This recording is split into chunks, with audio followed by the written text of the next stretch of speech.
Ah. Mishka just woke up.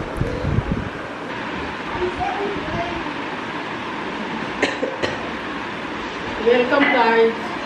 Litti chola breakfast में.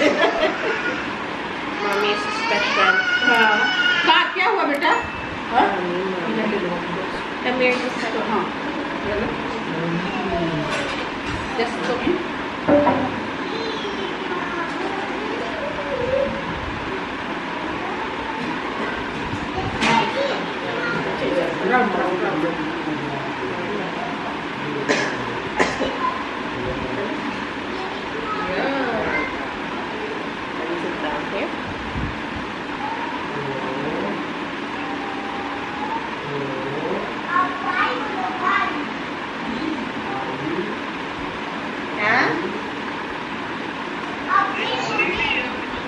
We are making litte chola.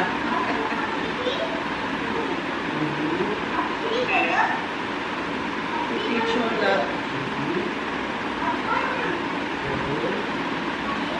So ito na guys, nidodol niya. This is the frying station. So ito na finished product.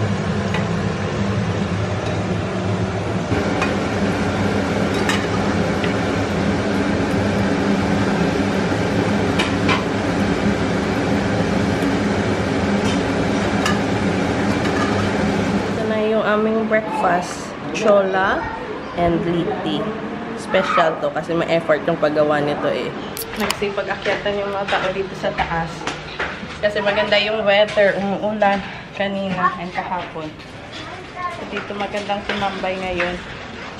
Nung isang araw, maganda yung pamumulaklak nito eh. Ngayon wala na. Okay.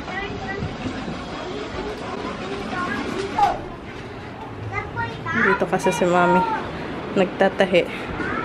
Kya hai mein? Frock or dress? Skirt hai Mami? Yeah. Blouse है, blouse and skirt. नहीं, इसमें ऐड कर देंगे तो फ्रॉक हो जाएगा ऐसा. सही है. ऐसा. एक tahanik ka kurta Mami. Yeah. So ayan, okay pa yung kanyang makina dito guys. Okay. Pang sari. क्या? Didi na naman. Nagtatawag yung pinsan niya na si Didi. May ginagawa na naman. Didi, enough! Umuulan na naman.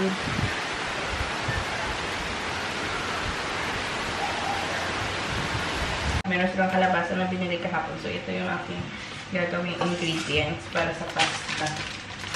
Kung pasta ito, in-order ko online. Hindi pa ako nakakaligo. Hindi naman kasi ako maliligo ngayon. Ano lang ako, half bath lang ako. Nasa recovery stage pa din kasi kami. Si Mishka, okay na siya since yesterday. Hindi na siya nilagnat. So, okay na yung pakiramdam niya ngayon. Kaya nga, laro na siya ng laro kasama yung kanyang pinsan. Pero ako, parang ano pa din, sinisipon at inuubo. Nagising na yung aking anak. Nagluluto na ng mga ako ng sauce. Then, ilalagay ko na.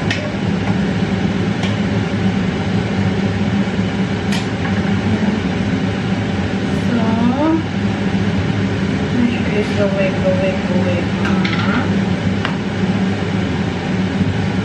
Grabe, umuulan sa labas. Pero dito sa sa loob, pinagpapawisan ka pa din. Ang init talaga.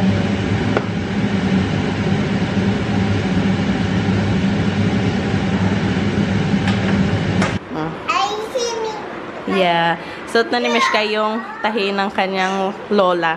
Tapos ito naman, yung kay Nyla. Ito yung tahi naman ni Mami. Tingnan niyo, ang cute. Miti, look here. Miti. Here. Mami, here. Look. Show me your dress. Tingnan niyo, ang cute. Diba? Galing to sa kurta ni Honey, guys. Tingnan nyo, ang cute ng tela. So pretty! Come here, yeah, look! Yung kay Mishka, medyo maluwang pa yung sa armhole. So, i-adjust pa yan ni Mami. Pero maganda din yung kulay nito eh. Miti, come here beside Didi. Miti, come here. Ah, here. Tingnan nyo silang dalawa. Puro tahi ng mga lola yung kanilang suot. Ang cute. So pretty. Meron kaming bisita, si Ligapua. Andito. Nung pumunta kami doon kina Daddy, andun din siya. So ngayon dito siya pumunta sa bahay. We're just preparing for breakfast. Sit down na, sit down. Mommy. Maghahanda ako ng coconut chutney. Kasi meron kaming dosa butter and idli butter. Pero ito ayaw magpabaga. Still recovering pa din kami, guys, ng dalawa. Oh, sit down, sit down. Yung aming kusina ay busy. Ito yung gagawin kong coconut chutney.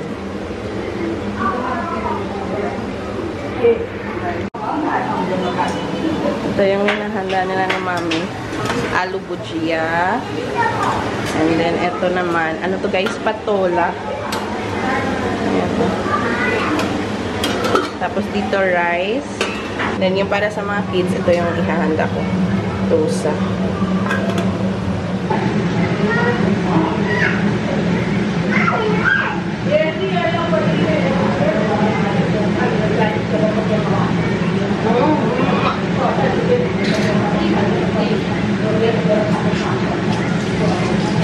Tapos ko lang maligo. Nagpapawisan ako pa.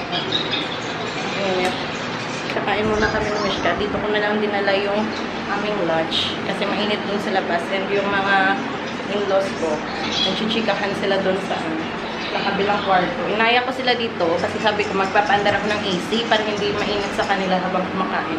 Ayaw nila kasi daw mag-uusap sila, magchichika-chika. So kami na lang ni Mishka yung kakain. Dinala ko na lang yung pagkain namin dito. Yeah, wait. Don't touch that.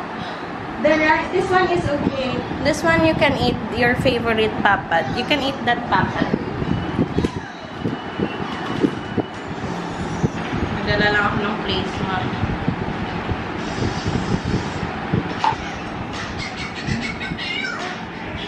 Wanna go pee? Let's go.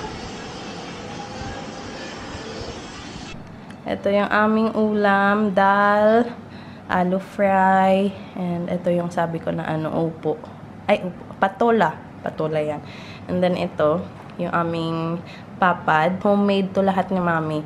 So, nagpasabi na ako na pag uuwi kami ng Bangalore, gawan niya kami. Ito kasi masarap. Para siyang meat. Yung lasa niya, parang meat. Dito kami palagi sa kwarto kumakain kasi mas napapakain ko si Mishka pag kaming dalawa lang. Pag maraming tao, like, andyan yung kanyang mga pinsan, yung lolo, lola, ganyan.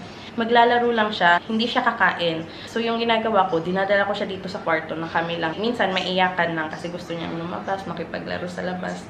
Pero pag doon sa labas, sa dining, hindi talaga siya kumakain.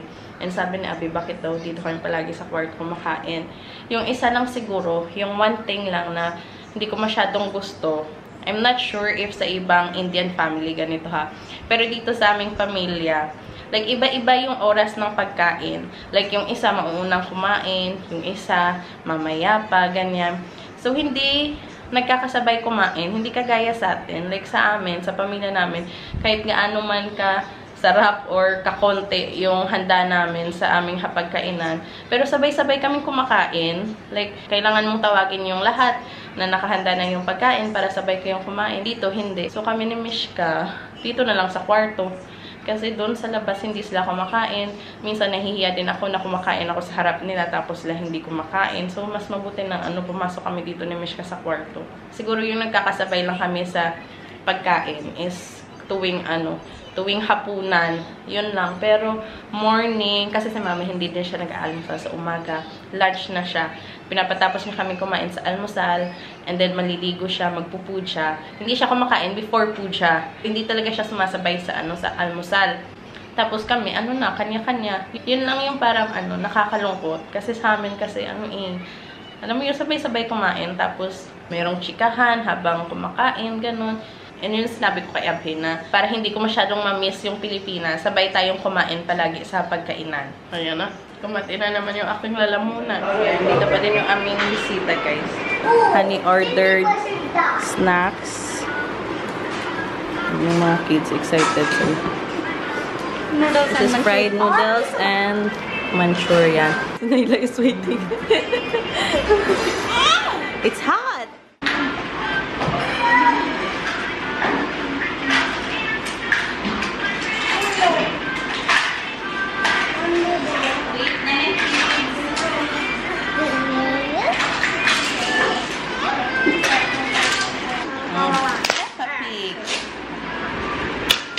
Wait for Buwa to sit down here.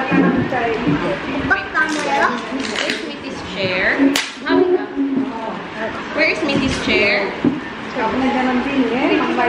Chair लेके आइए चलो चलो आप इधर आइए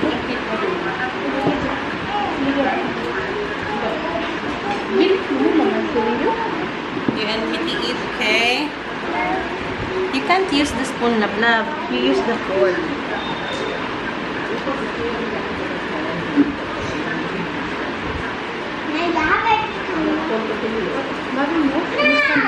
It's okay. Nanonood si Mami nung vlog namin nang pumunta sa college ni Abhi. Ayan, itong tirahan nila ni Abhi kasi dati nagalit ito siya na bakit dito si Abhi nag-rent. Kasi dapat sa hostel siya sa loob ng campus pina-stay. Pero lumabas siya kaya medyo nagalit si Mami. Kaya pumunta ito si Mami doon sa kanyang college. Mga 5 days daw para makita yung tirahan niya. So, ayan, in-explain niya kay Buwa. Good day! Ayan. Ayan yun naman yung dalawa. Photo album ng housewarming ni Hani. Tingnan niyo. Full page kami siya. Ang cute-cute niya dito. Ngayon, apaka-cute. It's so cute. Ano siya dito eh? 1 year old. Tama ba? Yeah, 1 year old si Mishka dito. So cute.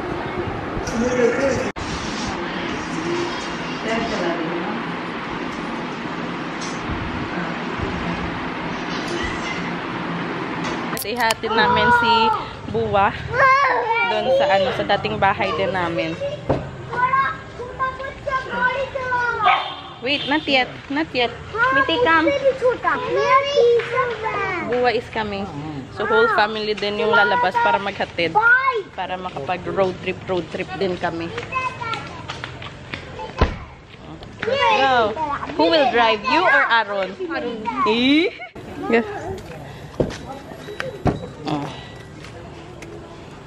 Come on, inside.